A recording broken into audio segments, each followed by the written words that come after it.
Hello, all my good bipartisan friends. Hey, I want to take a quick moment to post a video update the video I posted yesterday. When I got up this morning, there was an article on Substack from Adam Kinzinger. For those of you who aren't familiar with who Adam Kinzinger is, first of all, crawl out from under the rock you're living under. But Adam Kinzinger was a Republican representative in Illinois' 11th district between 2011 and 2013. He then switched districts to Illinois' 16th district, where he served from 2013 to 23. He's most noted for serving on the Bipartisan Select Committee on January 6th, investigating January 6th. And for that, I'll give him credit. But I want to make it clear that while he was sitting in Congress during the first Trump administration, he actually voted about 90% or more of the time with Donald Trump, who in my mind is probably the most partisan politician that this country has seen in quite a number of decades. But I'll get to the article, and it's a great article, so I'm going to read it. It has to do with federal funding being bipartisan. So the name of the article is The Science Brain Drain. The subtitle is How Trump's Cuts Are Crippling America Innovation and Seeding the Future. He starts out, what do cell phones, artificial intelligence, modern warships, and cancer cures have in common?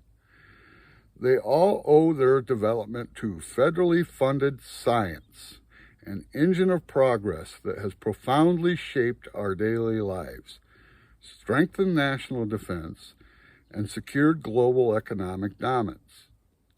Naturally, the Trump administration wants to slash funding for the breakthroughs of tomorrow.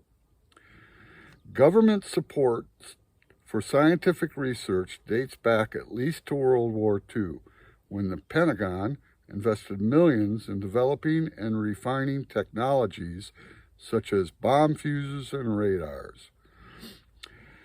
Few would argue that this funding, much of it directed to academic researchers, was wasted.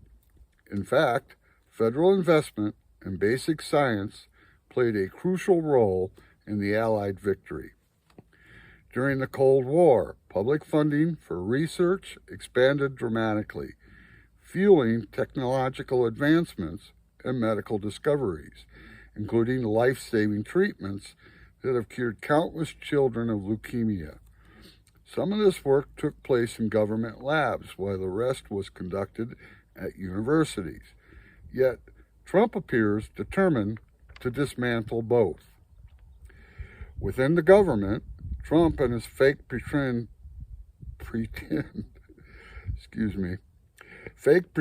Department of Government Efficiency, otherwise known as DOGE, plan to eliminate thousands of science-related jobs at the National Institute of Health, NASA, the Centers for Disease Control and Prevention, the National Oceanic and Atmospheric Administration, and the Veterans Administration. These cuts will slow or outright halt hundreds of research projects. Outside the government, universities are watching their federal partners disappear. The State University of New York has lost nearly $80 million. Florida State University expects to lose as much as $65 million. At Duke University, a leading cancer research lab, pursuing treatments that for-profit drug companies cannot afford to develop, is now cutting staff.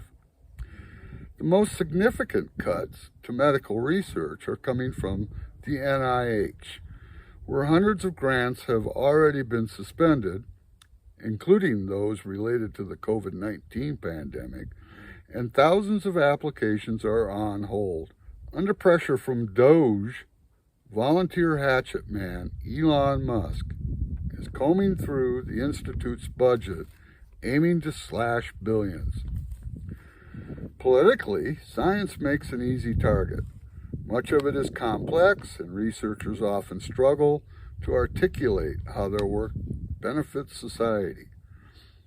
Consider University of Maine professor Clarissa Henry, who has spent decades studying zebrafish muscle cells. Her research challenges conventional wisdom, suggesting that people with diseases like muscular dystrophy benefit from more exercise, not less.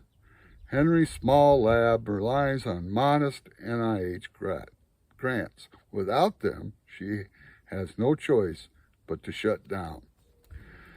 By targeting researchers like Henry, Trump and Doge are tapping into the anti-science sentiment that surged during the pandemic. As scientists urged social distancing, masks, and school closures, many Americans blamed them, not the COVID-19 virus, for disrupting their lives. Dr. Anthony Fauci, the public face of the NIH's COVID-19 response, became a scapegoat, vilified to the point where he required round-the-clock security. Even today, his name elicits boos at Trump rallies.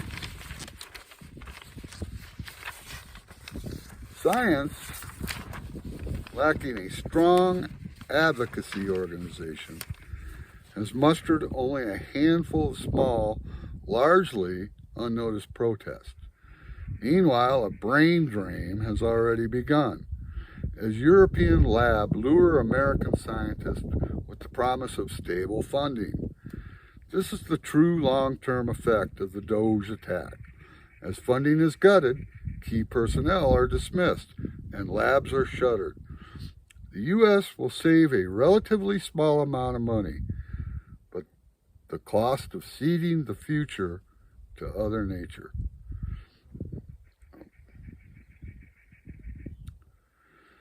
As funding is gutted, key personnel are dismissed, and labs are shuttered. The U.S. will save a relatively small amount of money, but at the cost of ceding the future to other natures. Very well said, Adam. And kind of coincides with the conclusion I came to on yesterday's video. Yes, federal funding is indeed very bipartisan. Thank you all for watching this video, and if you like my content, give me a thumbs up, or better yet, subscribe. Leave a comment. Till then, you all have a great day. Peace out.